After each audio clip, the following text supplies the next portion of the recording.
And real quick, too, Zach Conley asked, Neil, you're probably the best person to answer this. No one's ever said that in my life. With the huge cash guarantee contracts now, can Sheila play in the deep end of the pool like that?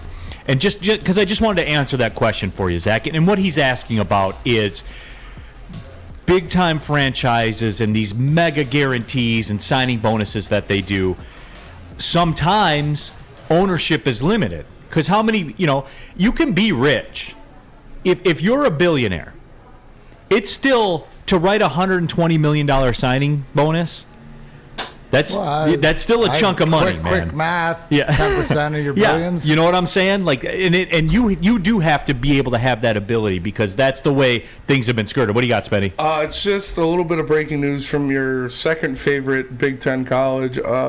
Drew Brees has been hired as the interim assistant coach at Purdue. So, wow. Just taking a page out of Jim Irsay's book. Okay. Is the Purdue Are you scared, AD. Neil? Scared of what? Purdue still going to Purdue? They're back. Getting back to Zach's question, can Sheila play in the deep end of the pool like that? On paper, you would say yeah, given the corporate backing with the, I don't know what the lineage is between Ford and Firestone and all of that. But the crux of the story is, yes, if you want to get a top-end free agent in the NFL and you got to scratch a $150 million signing bonus check, you have to do that immediately. So you have to have the pockets in order to do it. That's why a lot of teams don't do it. There's a lot of it, or it doesn't have to do with, because we don't have to get into these waters yet, but you see a lot of these other teams or playoff teams or teams that are successful, they use those contracts and extending contracts and saving money here, saving money there. Is that something that's not for right now, but that's for something that as some of these rookie contracts come to an end in the next few years, you'll be looking for a few guys to do? Yeah, that's going to be the byproduct of all this. Right, yeah. and Detroit's that's a flexibility though. to have also, right? One, all these high-priced free agents people want, usually they don't pan out. Second, Detroit is not a free agent destination except in hockey. Right. But People do you don't think want that's to come here. Do you think that's changing, Terry, because of I what? do not. I do not think that's changing. Because I think it is, and Tell me the last. Well, this is why I think it is. I think this year and what this team right now with Brad Holmes and everything moving forward, because we just listened to a guy that coaches out west in college go, I love what they're doing in Detroit. I think that's why it's different. You asked Monday, what's different?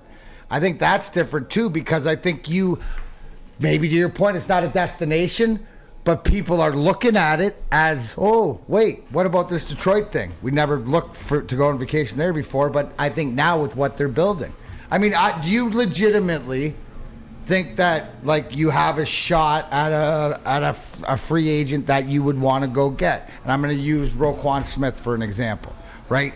$20-some million linebacker player or something. I think you can. If you wanted to do it, right, and forget what Baltimore does or whatever. But I got to think that because of what is happening right now with Detroit, other teams look at these young guys. And you can tell by the juice. My good buddy Dennis, my Terminal Lions fan friend Dennis. Like him a lot. I got his favorite story, but I can't tell you. Does Dennis play in the NFL? No. But here's the thing. Listen, here. Let me finish. Let me finish, Terry. Let me finish. He. You look at the Barstool podcast, and on the front page of ESPN.com, he's like, they're talked about like it's an attraction. That doesn't mean you're going to attract free agents. Terry, it doesn't hurt. It doesn't hurt. The Lions have a double whammy. One, they're the Lions, and maybe they're erasing that. Second is Detroit. Nobody wants to come to Detroit. Yes, I agree with that narrative until what we're seeing as of late, because aren't we sit here every day and talk about why it's different? So isn't that different? That would be different too. So because I say right now you have the ability to lure somebody. Play here. The past. You're living in the past, Terry. I think that I haven't seen anybody sign with the Lions, and let's see what happens this offseason. Yeah, that's what I'm saying. You guys are caught up in the emotion. Yes, the fans are excited. Yes, they're talking about.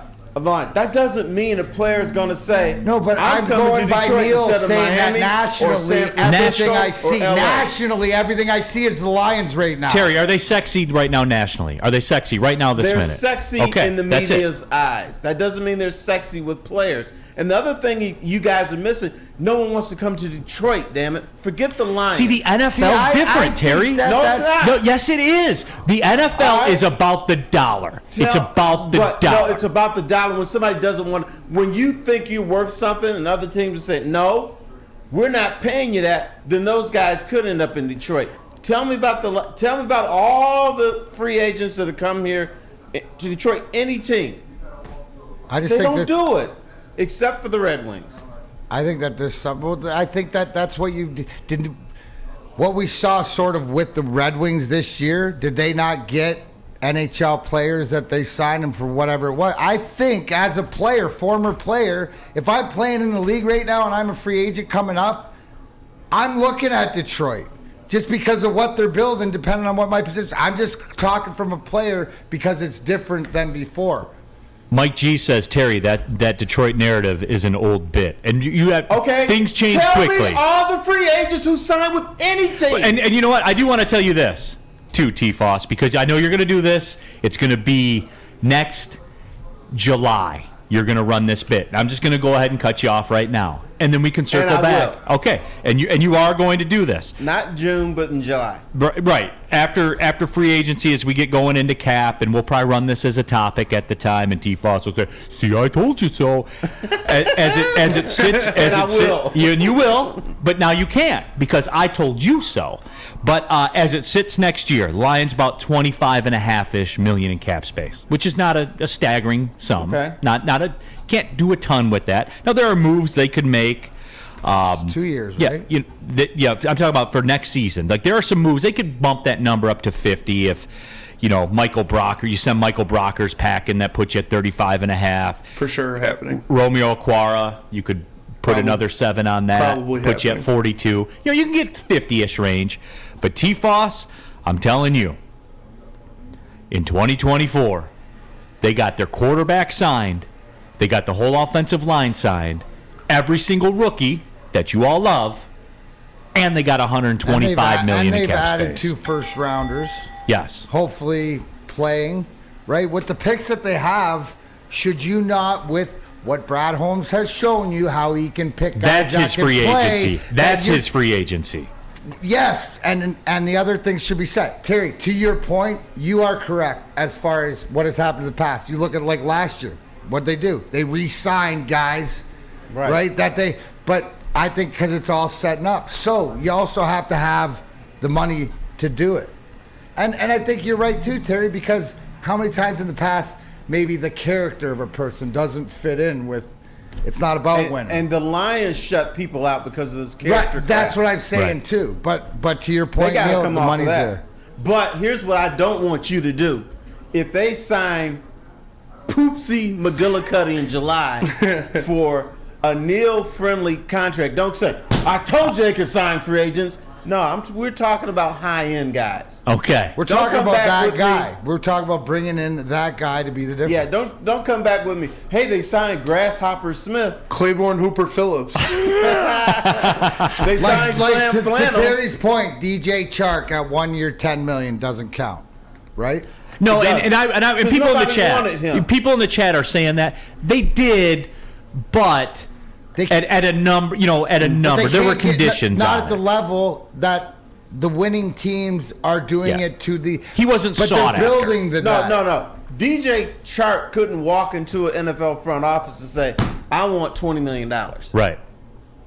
To start, Let's that's roll. the first conversation. do that. No, and I agree with you. He And had I to agree come with you. begging and But groveling.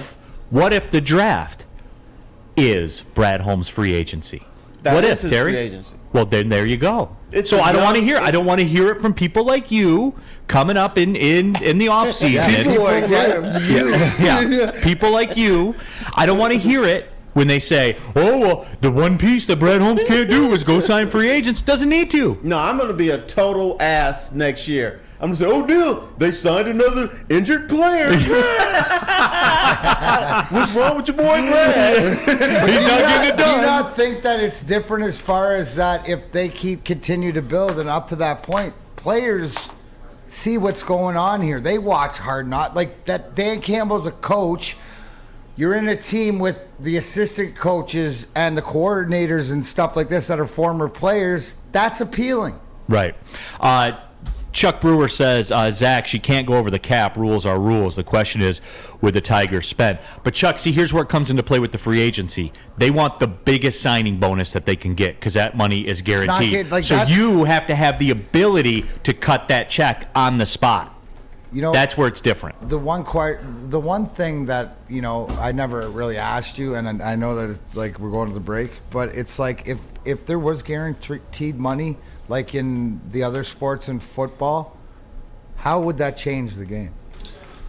They're already trending that way. Starting though. to see it a little bit. Like the free agents that Terry says Detroit will never get. Those free agents. And I'm not just talking Lions. I'm talking every professional team except the Detroit Red Wings. You're talking about guys that can walk in and demand things. We're seeing it right now, where guys come in. 1919. You're seeing fully guaranteed like Kirk Cousins did it, right? Yeah, it was the first real big one. 3 years, $90 million, all guaranteed. Yeah. He took a little bit of a haircut to market and said, "Hey, I just want it all." As Deshaun Watson's was like 200, like it's all guaranteed. You know the only free agents the Lions can sign. Poopsie? Poopsie's cousin? Phillips. No, when this contract is signed, Neil is going, yes, this is a great Jack contract. Fox. Those are the only guys they can sign. What about they Trey can't sign Flowers? a guy that Neil's like, oh, they paid too much for him. Like a Trey Flowers type. Yeah. Or Jamie Collins. Or Jamie Collins. Those are your free agent acquisitions they this weren't year. Good players. By the way, you're still paying them. But they weren't good players. You paid them $18 million this year. Is that over next year? It's over after this year. Thank Yeah. God.